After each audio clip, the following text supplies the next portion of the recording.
Tēnā koutou, tēnā koutou, tēnā koutou katoa. And look, it's an absolute privilege to have the graveyard shift in day one of this conference. I'm aware that everybody has been inundated with wonderful talks today and some really stimulating thinking. So I'm just going to attempt to try and draw some of it together. But I think one of the things that we can take great comfort from, there has been so many stimulating thoughts and so much information, is that we get to come back and continue this important conversation tomorrow. But can I, before I begin, acknowledge our international guests that are here, in particular the Prime Minister of the Cook Islands and the Deputy Prime Minister of Samoa. When we initially began planning this summit, it was so important to us that we had some of our Pacific brothers and sisters here with us, because this is a conversation about our place in the world, and this is about Aotearoa working with our neighbours in the Pacific region. And I also want to acknowledge the contribution to the day from our Prime Minister, the Right Honourable Jacinda Ardern, and for her leadership on climate change here in New Zealand. Also, I'd like to acknowledge Neil Holdham, the Mayor of New Plymouth. Neil, it's been a real pleasure working with you, and I want to thank you also for the leadership that you've shown on behalf of your community. I was talking to Neil earlier today, and I did note to him that it does strike me how far we've come in this conversation in the just over 12 months since we announced our decision to end the issuing of new exploration permits for offshore oil and gas in the last year. I think we can congratulate ourselves on how far we've progressed, to the fact that today we have over 500 people in this room from such a diverse group of organisations to have a mature and world-leading conversation about this. I've also been struck throughout the day by the optimism that is in this room and the excitement for the opportunities that lie ahead for us. The New Energy Centre, the research funding that's going to sit alongside that. We've got research organisations here that have just been waiting for the opportunity to be able to do more. The McDermott Institute even brought some toys along to have it out in the other room to demonstrate some of the possibilities that lie out there, and I encourage you to visit all the stalls out there. And Neil, last night you told me that you were going to ask the government to bring you a pony. Well, I'm sorry we couldn't deliver you a pony, but I think the New Energy Centre here in Taranaki is a very good start. And I'd also like to acknowledge the other mayors of this region, Ross Dunlop and Neil Volsky, for your leadership also, and local MP Jonathan Young, who has been with us today. But I just now want to give you a brief overview of some of my thoughts and bring together some of what we've been talking about today. And I want to tell you, as the Minister for Energy and the Minister that is leading the Just Transition work for our government, how I think about this challenge and how I think we go about tackling it together. First, let's start with the challenge we face. As I see it, it's actually pretty simple. The way our economy is working is putting the survival of our planet at risk. So things are changing, and they need to change. There is a transition underway. Now let me be very clear about my thinking. A transition is not just treading water. It is not about the maintenance of the status quo into the never never. It is about change. And we need to change our economy at a faster pace than that of any economic transformation than we have seen in human history.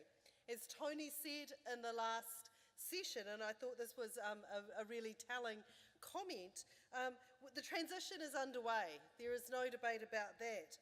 The only question left is whether or not it will be a just transition. We know that this change we need to make is unprecedented.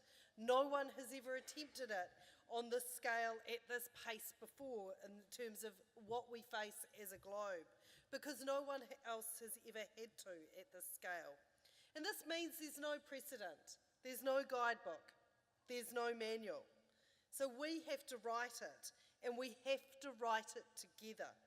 And that's why I believe that this summit is so important, to get our collective wisdoms into this room today, to work together to write this next chapter. I think it is also important that we take pause and reflect and remind ourselves of what our international guests have reminded us of today, that what we are doing here in this region, in this room, is world leading. And it will be something that the rest of the world will look to as they go through their own transitions.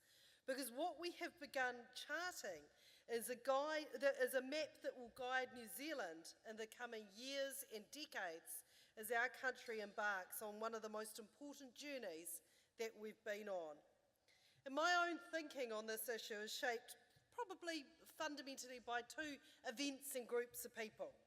The first was the community that I grew up in, and that was South Christchurch during the 1980s. So while the Prime Minister was watching reruns of Who's the Boss, I was a huge Madonna fan. But I have vivid memories of also being glued to the royal wedding around that time as well. But what I also have vivid memories of were the rapid and unplanned economic changes of that era that happened around me to people in my community. I remember the Addington Railway workshops closing seemingly overnight, and many of my friends' parents and other people in my community losing their jobs overnight. I remember watching how hard that was for them, how so many of them felt that they just hadn't lost their jobs, but their standing in their community, the way they provided for their families, the source of their own dignity was ripped away, and they felt powerless. And these memories have stayed with me and have made me determined that economic change must be well planned, must be fair, and must treat people with dignity and respect. And there's another group of people I met a few years ago who have also been important to shaping my thinking. It was in December 2015 when I was lucky enough to attend COP21 in Paris. This was the COP of hope, the climate change conference where change was going to occur. Hope that we could finally achieve that consensus around taking climate change seriously as a globe. Amid all the toing and froing of 2 degrees versus 1.5 degrees and how the nationally determined contributions added up, I attended the Just Transition stream organised by the International Trade Union Confederation. Here I observed something remarkable. Mining union delegates banging the table, demanding more ambitious climate action. Now this was somewhat different to the jobs and economy rhetoric, the jobs or the economy rhetoric that I had previously been exposed to. The groove in the record where we seem to be stuck in some kind of classic hits round and round. This was an entirely different frame. Workers realising their world was changing, that fundamental economic transformation was taking place and was set to accelerate, and if they stood back and let that transformation roll out unabated, this would be yet another chapter of economic change in our history that saw workers as bit players with no control over the way that the story ended. Instead, in that room, people were arguing that we start planning for the future, for their families' futures and their communities' futures. New industries would be coming in this transition. They needed the opportunity to be trained in the skills, and they needed the opportunity to take part in the conversation about their future. Here was a group of people determined that history was not just going to happen to them. They were determined to achieve a managed transition where the dignity of work and communities were considered a just transition. And here in New Zealand, that is what we must deliver. Living when we do at this point in our history, it begins on all of us collectively in this room to begin that transition, and we won't be the ones that have to see it all the way through. This is a long-term transition that is going to take place. The job of continuing that transition will fall on those who come after us. And there is so much at stake for those who do come after us. Jobs, homes, industries, quality of life of New Zealanders, prosperity for decades to come is what is in the balance when we talk about this change. As we've heard today, if this transition is not well planned, if it is rushed, the costs of the change will fall on those who are least able to bear it. So for me, the question is, what can we leave to help guide our country in this journey? What is this chapter that we are writing today? In each of our own areas of responsibility, what is our role in this transition, and what can we do to ensure it's a just and well-managed one? There's a concept in Māoridom that I think is appropriate here, and it was used in the very early local discussions about the summit and the work that was leading up to it. And that's the idea of po whenua, the marker poles, carved wooden posts used to mark major landmarks and territorial boundaries. It's also a concept that can mean the leaders or key figures pushing a project forward. So what then are the po that can guide us and those who come after us on New Zealand's journey to a low-carbon economy? Internationally, as you will have heard, the Just Transition Framework is tripartite, a three-way compact between government, business, and working people and their representatives. But our transition in New Zealand will need its own thinking, its own unique path forward. To my mind, in New Zealand, and this is something that I'm wanting to discuss further with people, there are 5 po here in New Zealand that support this transition. 5 groups that have a vital role to play in the decades to come. The first I'm going to say is central government, and that's not because I think we're the most important, but I'll start there. But it is our role to make sure our transition is well planned and managed instead of rushed and haphazard, in order to protect against economic shocks and disruptions as we decarbonise. It's government's role to set the direction for transition planning that is well connected to business and the workforce. This planning needs to address the challenges posed by a changing climate while also seeking to create new opportunities for business and industry, and importantly, creating good, secure jobs in the future. Central government needs to be providing the leadership and impetus so that region by region we can have robust economic development plans that chart out the pathway to carbon neutrality. Thinking about how energy decisions link up with regional economic development decisions, how that links up with innovation investments, how these in turn link with education decisions and the need for workforce planning. We need to be thinking about the qualifications and skills this economic transformation will require and the new jobs that will be produced. We then need to ensure that those qualifications and skills are being offered in the regions where they are required. And this is work that our government has begun. What we've seen here in Taranaki, we've made the bold decision to call time on new offshore oil and gas exploration permits. We've invested in the region through the Provincial Growth Fund. We've put the Just Transition Unit on the ground to work with local leaders. And I really do want to emphasise that point about being on the ground. In this digital age, we can never forget the real power of those face-to-face conversations, of getting in the room together and nutting out the tough issues. But that's not all we've done. We've backed new energy projects like hydrogen, and today we've seen the further investment in new energy and the launch of the region's 2050 roadmap. And that's just the start. It will take successive governments committed to making sure no one is left behind as our economy changes. But central government cannot do this alone. It takes leadership in the local community. And that's why the second po that is so important is local government. They must ensure that this transition is well planned at the grassroots. And what we've seen happen here in Taranaki is enduring regional economic development plans that have been started at the grassroots level. It's taken local leadership to bring together the vision, experience and skills from different parts of the country. And I genuinely believe that what we've seen in Taranaki's 2050 roadmap is world-leading work. Everyone involved in that piece of work should take immense pride in what they have accomplished. And I would like to thank everybody who has done that work.